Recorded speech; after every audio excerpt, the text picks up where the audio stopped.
If you have a young child, you know that little one will soon be online if he or she isn't already. So here's a quick course on how to brief your young children on how to avoid the many pitfalls and traps the internet predators set for young victims.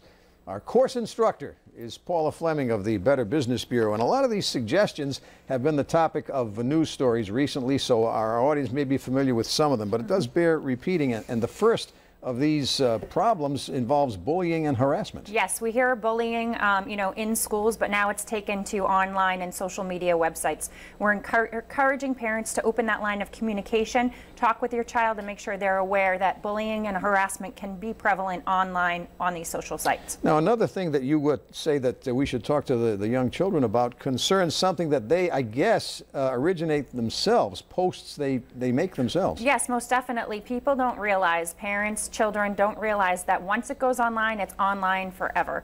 So make sure that the pictures, videos that you're posting, you realize will have a lifetime prevalency on the internet. And when you fast forward 5 years, you go for a job, what you did at a young age can come back to haunt you. All right, let's talk about phishing with the PH. Phishing and identity theft, which we've talked about in other ways, but as regards young children. Yes, well, people don't think as young children as potential victims for identity theft, but in fact they can be.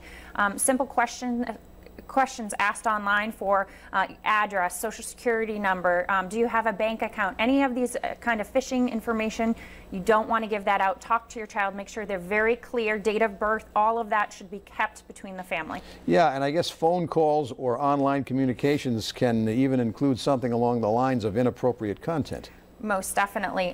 Inappropriate content can happen.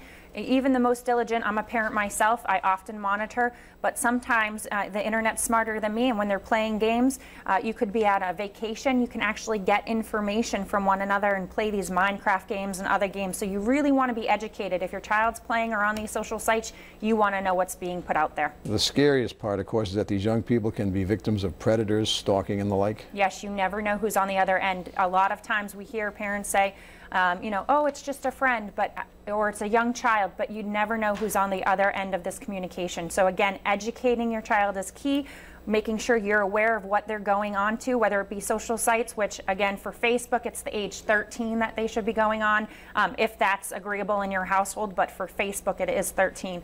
And for these other Snapchat and different types of social media mechanisms, you want to make sure that they understand the picture does not just disappear, it can be there forever. Paula Fleming, as always, thank you for that good advice. Thank you for having me.